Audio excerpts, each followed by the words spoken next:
নমস্কার। আজ 25শে বৈশাখ, বিশ্ব কবিগুরুর শুভ জন্মতিথি। আজ এই খুশির দিনে আমার নিবেদন এক গায়ে। আমরা দুজন একটি গায়ে থাকি, সেই আমাদের একটি মাত্র সুখ। তাদের কাছে গায়ে যে দোয়েল পাখি, তাহার গানে আমার নাচে বুক। তাহার দুটি পালন করা ভেড়া চড়ে বেড়ায় মোদের বটমূলে।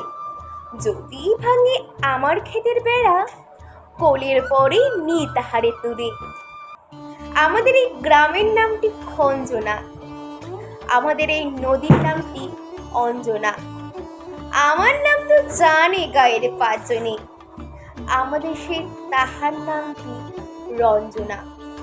দুইটি পাড়ায় বড়ই কাছাকাছি, মাঝে শুধু একটি